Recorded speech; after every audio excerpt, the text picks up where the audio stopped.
sobre como ressuscitar textos milenares das cinzas do Vesúvio. O que significa ressuscitar textos milenares e o que são esses textos, eu vou falar mais à frente.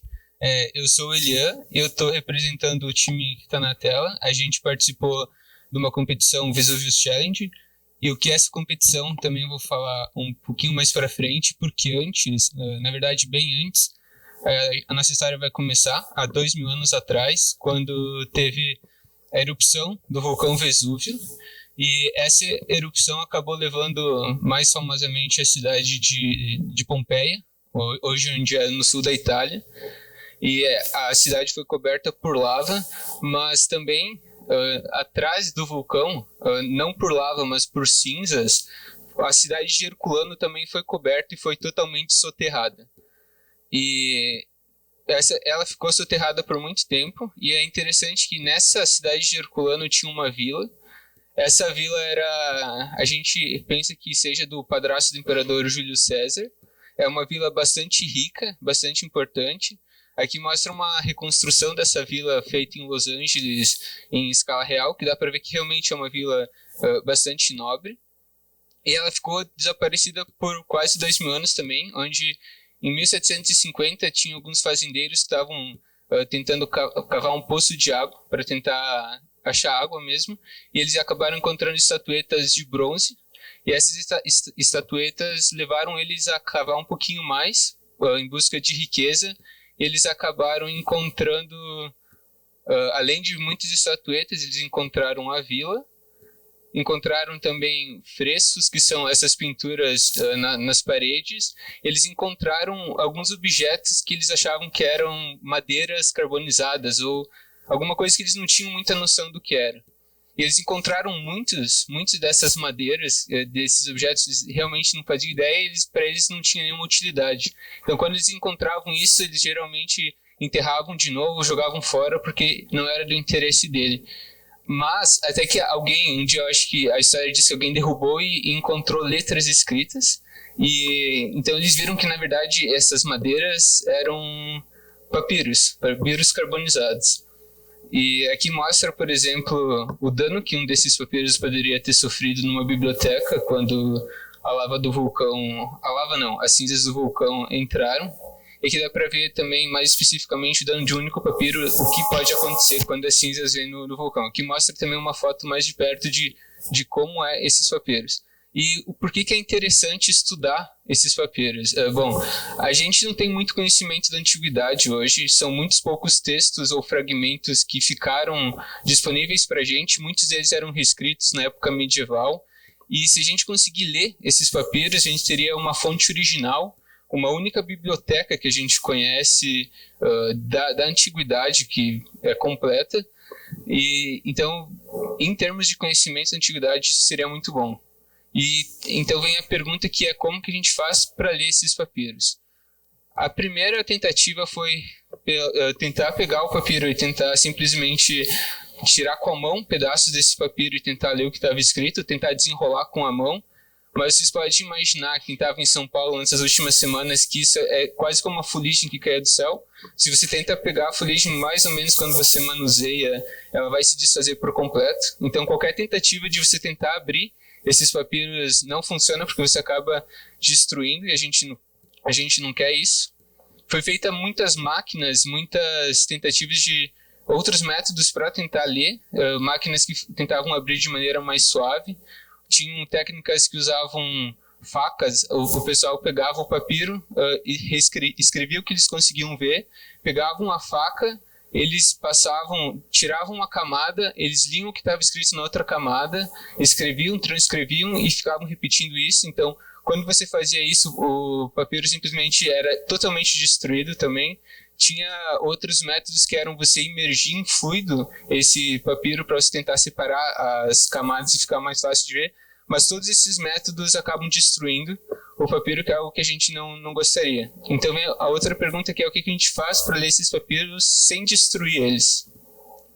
E ali em 2015 teve o pessoal do EduciLab, o professor Bernd Sills, eles conseguiram acesso a um pergaminho de Enguerrand, e eles mostraram que a gente poderia fazer um scan desse papiro, uma tomografia virtual, e com isso desenrolar virtualmente o papiro, sem danificar ele. E eles mostraram isso em conceito. Aqui mostra um videozinho desse processo, onde o papiro ele é escaneado. Então a gente tem vários cortes transversais desse papiro. A gente consegue ter todo o interior dele mapeado de forma virtual.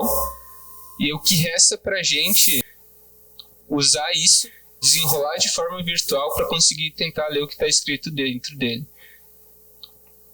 Aqui vai mostrar o processo que é um processo de segmentação.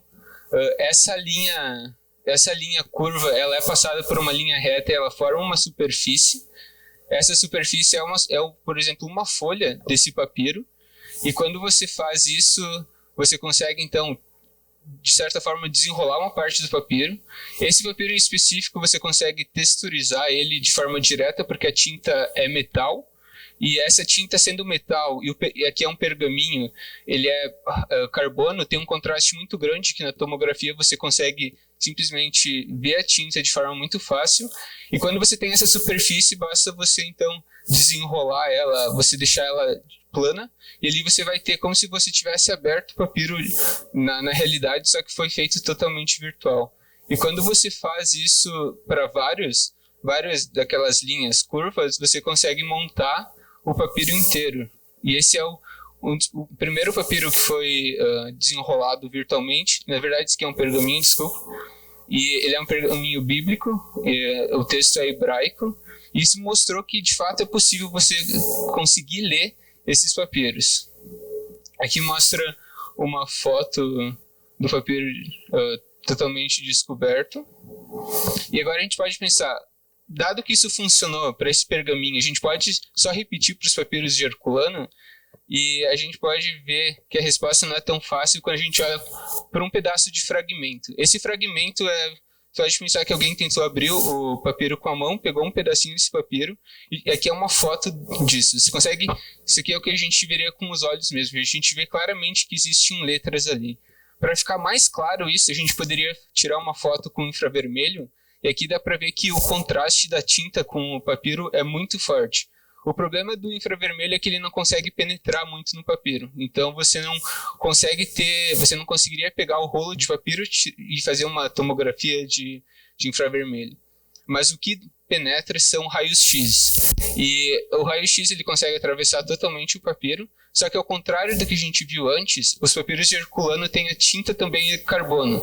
E o papiro é planta, são plantas que estão amassadas uma em cima da outra, e essas plantas são de carbono, a tinta é de carbono, e então no raio-x você não tem um contraste. Aqui mostra que todo sinal praticamente se perde, a gente não consegue mais identificar a tinta. Se a gente olhar muito perto, pegar um pedaço com zoom, a gente consegue ver que tem alguns sinais que são um pouquinho diferentes, umas texturas um pouco diferentes.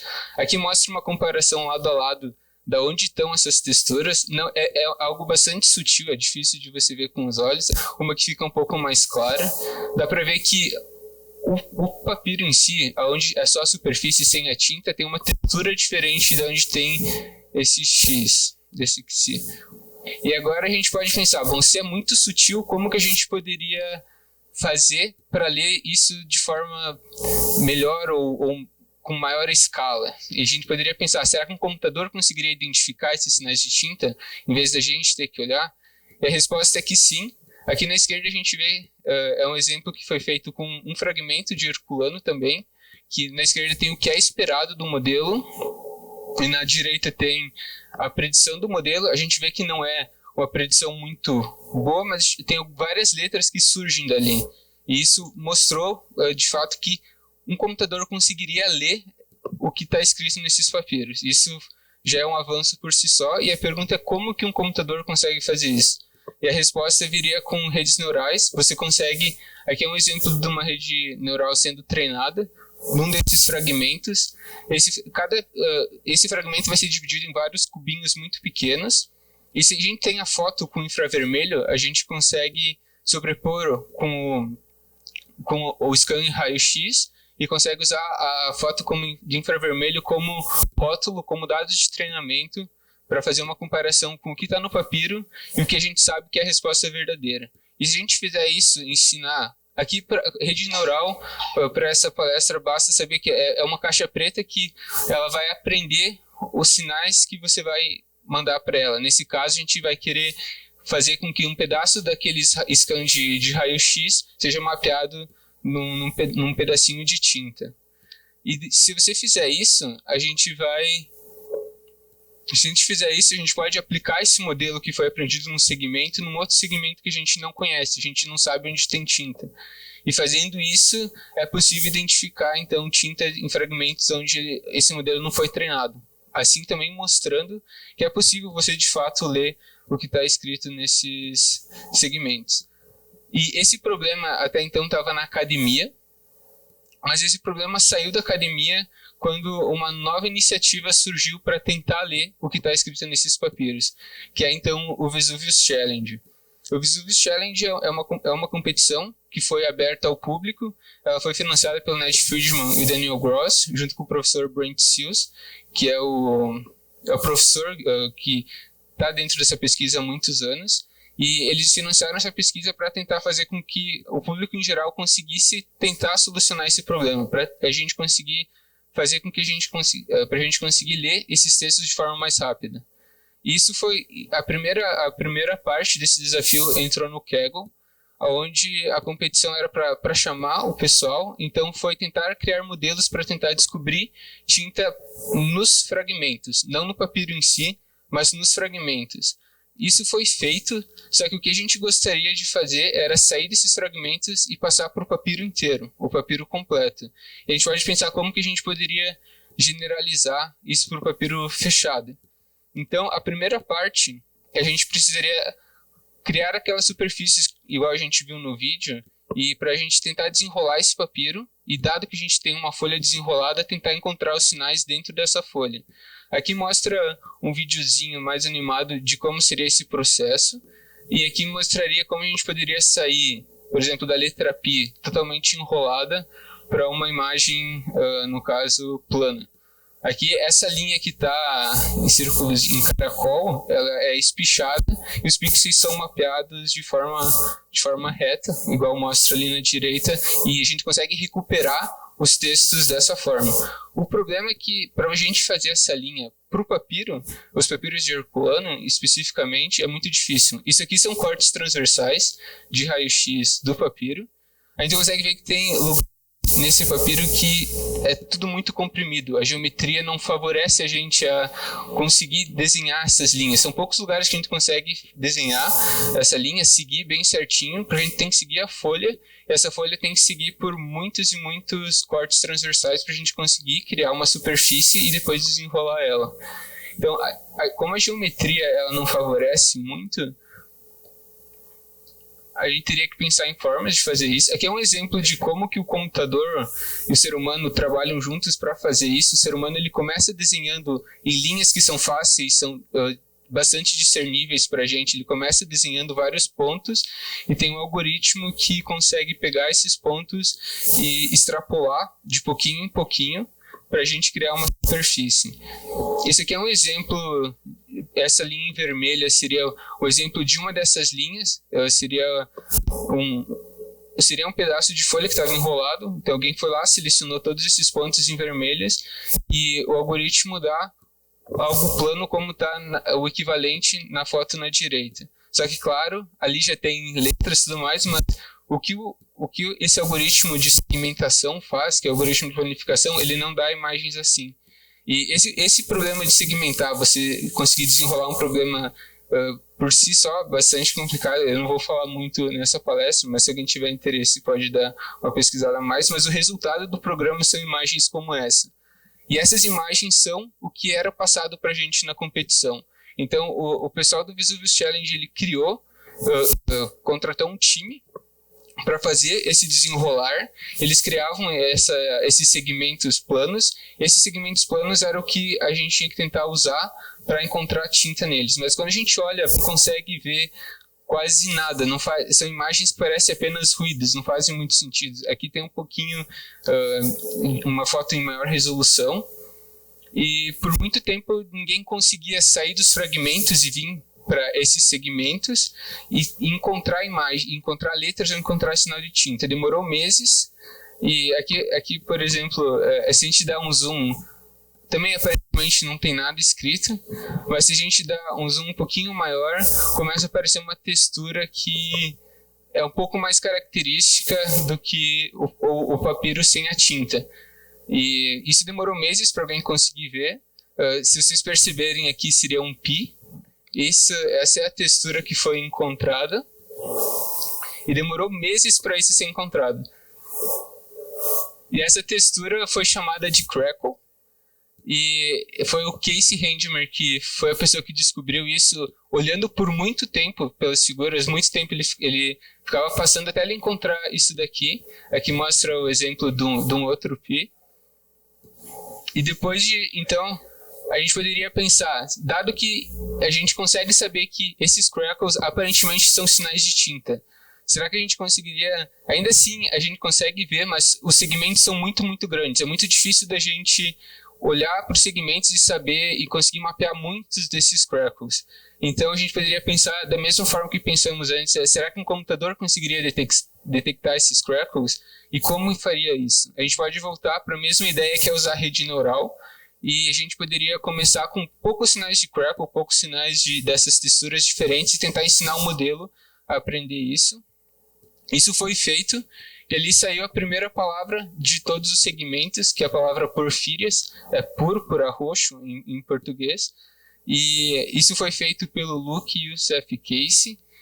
O Casey foi o que encontrou o crackle. O Luke Youssef, de formas diferentes, encontraram essas primeiras letras.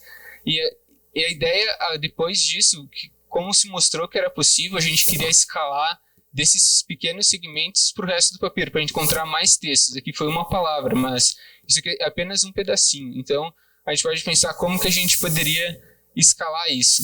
E aqui a gente vai passar um pouquinho para a parte de treinamento do modelo, que seria como que os dados de treinamento são criados para a rede neural. E aqui a gente vai começar com um exemplo. Esse aqui seria um segmento, então, que o pessoal da competição daria para os participantes. E a gente vai olhar apenas para um pedacinho muito pequeno, só para ter um exemplo. Se a gente dá um zoom aqui também tem vários sinais desse crackle, dessa textura diferente. E o que a gente poderia fazer, então? Vamos supor que antes a gente pegou alguns desses sinais e a gente já tem um modelo que consegue dar para a gente algum sinal de tinta. Então a gente pode usar esse modelo para tentar fazer com que a gente aprenda um pouquinho mais sobre o que está nessa figura. A gente pode rodar nosso modelo nessa figura e vamos supor que ele nos dá essa imagem. Isso aqui é uma imagem de treinamento real, e o que essa imagem pode fazer para a gente é auxiliar a gente a olhar dentro daquelas figuras do papel cru e tentar buscar dados para o treinamento. Por exemplo, quando a gente sobrepõe as duas imagens, a gente consegue ver que de fato o modelo conseguiu capturar muito crackle aqui. Então o que a gente poderia fazer rotular isso para depois mandar para um modelo aprender o que a gente está rotulando. No caso, isso aqui então o ser humano olha para aquelas fotos e consegue fazer. Isso aqui seria um dado de treinamento que a gente tem. Esse dado de treinamento então vai ser jogado para um modelo. Esse modelo vai gerar mais labels. Ele vai gerar mais predições. Essas predições, a gente vai usar elas para tentar encontrar mais tinta no papiro cru. Então, as predições elas são meio que um guia de onde a gente olhar para esses segmentos, porque esse aqui a gente só está vendo um pedacinho muito pequeno, mas na verdade o segmento ele é realmente muito grande. E esses segmentos, então, junto com as predições, vão fazer com que a gente olhe de novo para as labels, que faz com que a gente crie de novo mais labels. E a gente vai repetindo esse processo várias e várias vezes, até que, de pouco em pouco, pequenos sinais de tintas vão se transformando em letras, poucas e poucas letras vão se transformando em textos.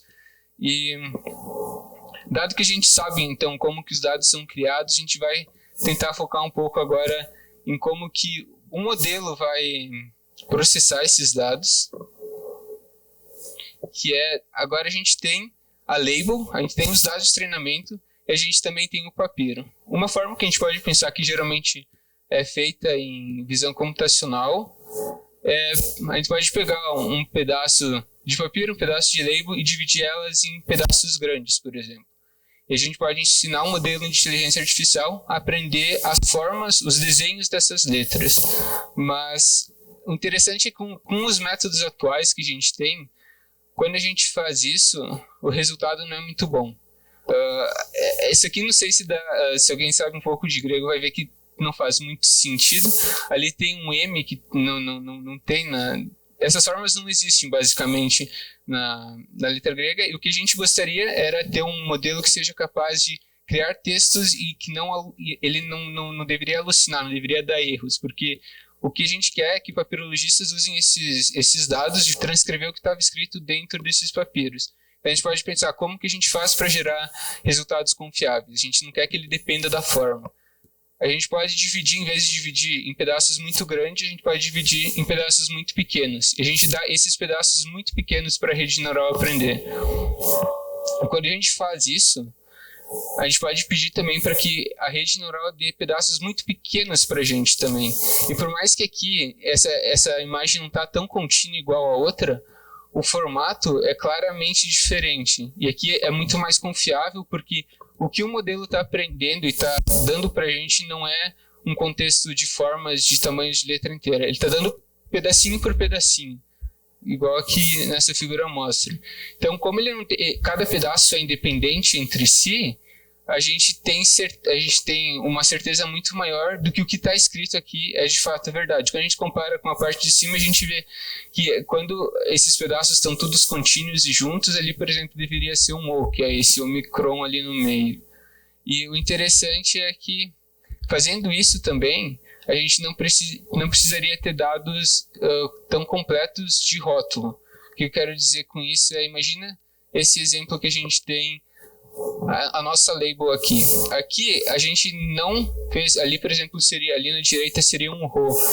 O nosso desenho não está muito completo, está faltando pedaços. Esse pedaço pode ser porque o que é feito, um ser humano vai lá, olha para o papiro e tenta encontrar crackles, e olhando para esses crackles, ele vai anotar o que tem crackle e o que não tem crackle. Ali pode ser um pedaço que ele não tem muita certeza se tem ou não.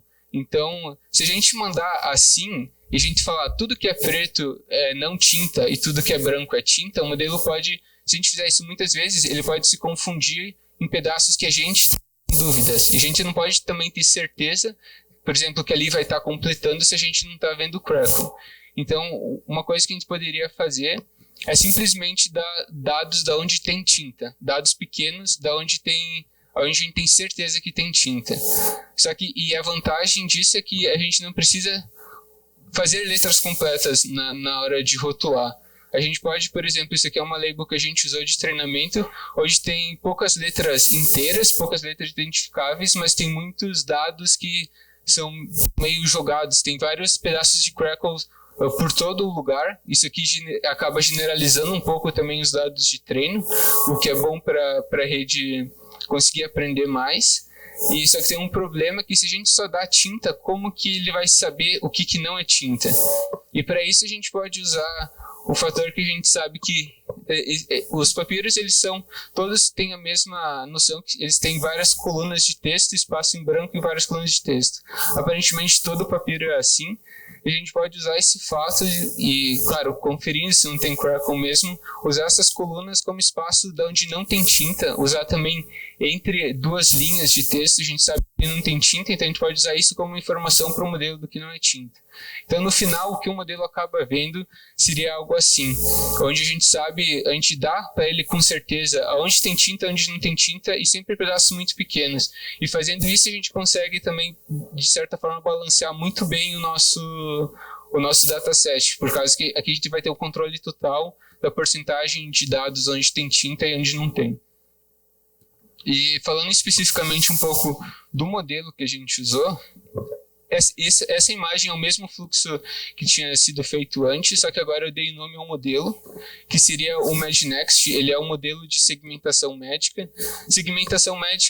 O modelo de segmentação médica é um modelo que tenta classificar pixel a pixel uma região de interesse médico, e no nosso caso a gente está querendo classificar se tem tinta ou se não tem tinta, regiões que tem tintas e não tem tintas. Só que nós estamos tentando fazer, a gente não está tentando fazer pixel a pixel, a gente está tentando fazer aqueles quadradinhos igual eu mostrei. Então a gente modifica essa rede para dar como resultados, se, por exemplo, um quadrado de 64 por 64 pixels tem tinta ou não.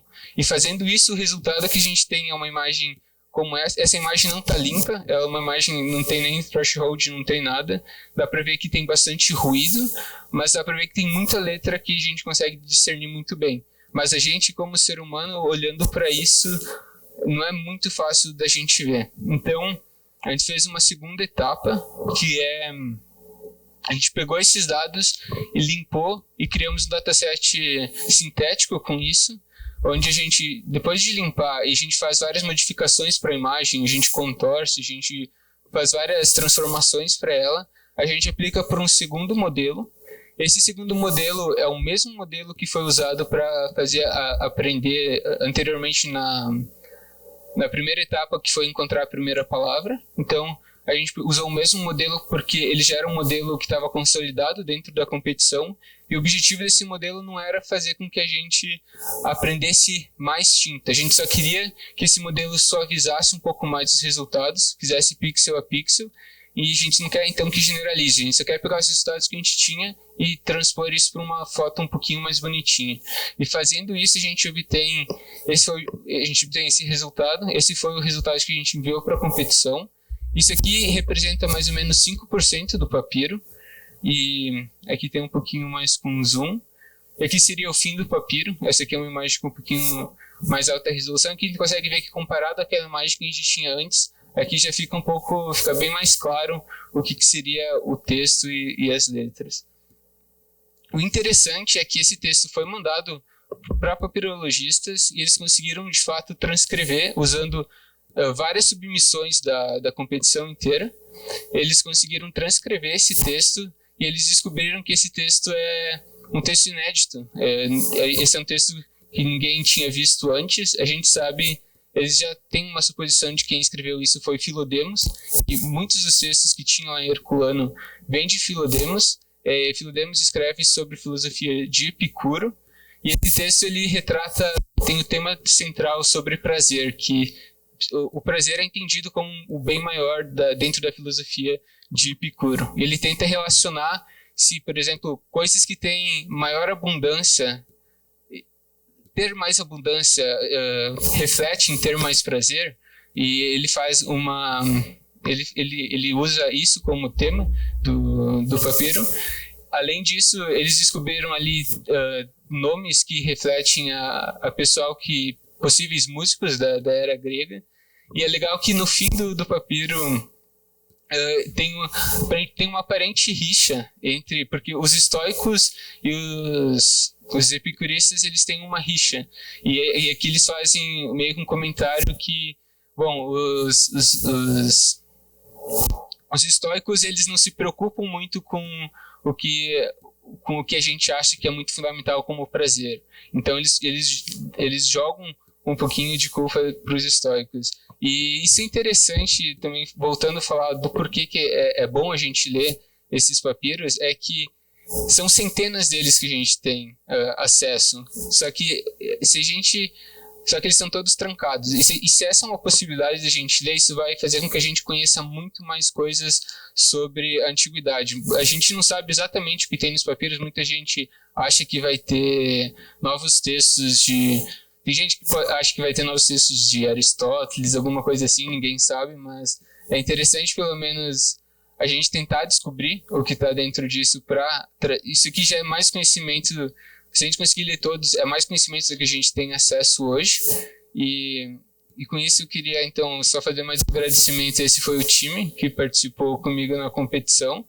E a solução do nosso problema está open source, então se alguém tiver interesse em dar uma olhada no código, aqui tem o QR Code. E é isso. Se alguém tiver alguma pergunta...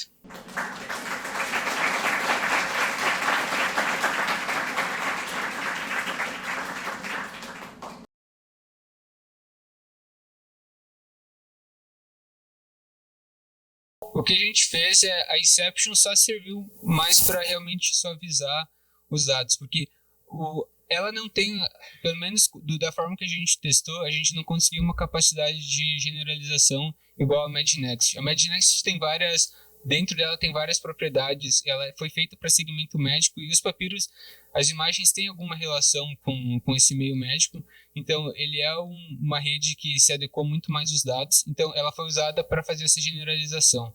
Aí, dado que a gente tem imagens como essas que não fazem muito sentido, a Inception ela só foi usada para tentar transformar imagens que estão pixeladas assim em imagens que fazem um pouquinho mais de sentido para a gente de forma de treinamento. A Inception ela foi treinada com os dados do MedNext, mas ela não foi fine tuning porque a gente treinou ela do zero. A gente pegou a arquitetura, só que a gente não usou nenhum conjunto de treinos, nenhum conjunto de treinos anterior a ela. A gente pegou ela zerada, só que o dado de treinamento que foi para Inception foram os dados de saída da MedNext, só que os dados limpados.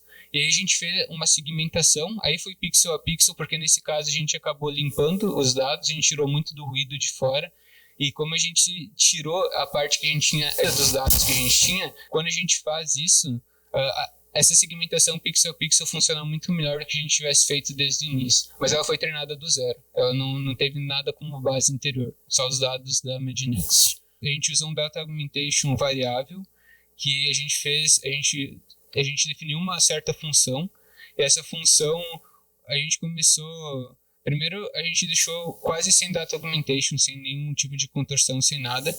Então, a rede começou a aprender de forma muito mais fácil, só que ao longo de várias épocas, ao longo do treinamento, a gente foi aumentando esse data augmentation, e foi isso que a gente fez nessa primeira parte. Mas depois disso, essa parte de contorção, eu não vou lembrar exatamente o quanto de distorção a gente fez. Mas a gente colocou, só para dar um contexto, em data augmentation, geralmente colocam 50% de probabilidade de ter o data augmentation não.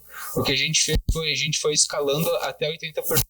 Então, no fim, a gente tinha 80% de data augmentation. Então, 80% dos dados tinham data augmentation. Então, isso foi uma coisa que acabou ajudando bastante na generalização. E o fato de a gente ter usado essa função mostrou que o modelo também conseguia generalizar muito mais rápido. Porque a gente precisava fazer isso de forma... A gente não tinha muito tempo para fazer. Então, isso foi uma forma que a gente acabou achando de conseguir generalizar muito rápido e usar o modelo da melhor forma.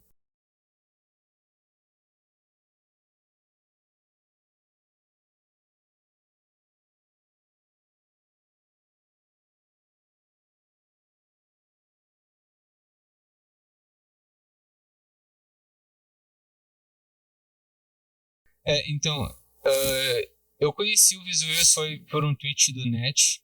Eu conheci ele fazia bastante tempo, só que eu acabei não me envolvendo nele até no finalzinho. E aí saiu os resultados da primeira letra, das primeiras letras, e depois desse resultado eu comecei a me interessar mais por isso. E aí todo o pessoal que estava no grupo várias dessas pessoas são meus amigos mesmo. Tem o meu irmão, inclusive, que está participando. Mas na época eu estava indo na graduação, e o meu mestrado não era especificamente nisso. Minha IC não era especificamente nisso, era inteligência artificial, mas não era especificamente nisso. Aí quando eu vi esse problema, depois que eu vi essa parte sendo resolvida e tudo mais, que a gente entrou, aí eu fui chamando vários pessoais para tentar ajudar, e foi ali que a gente conheceu. Teve também o Shawn, que era o que tinha sido mostrado ali, a gente se conheceu pelo Discord, tem um Discord da competição e tudo mais. E ali também tem meus orientadores que acabaram ajudando a desenvolver o projeto e tudo mais.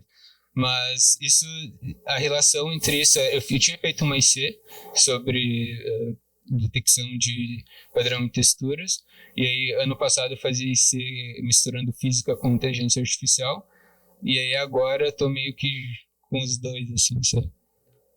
Mas eu seria mais inteligência artificial. Beleza. Obrigada.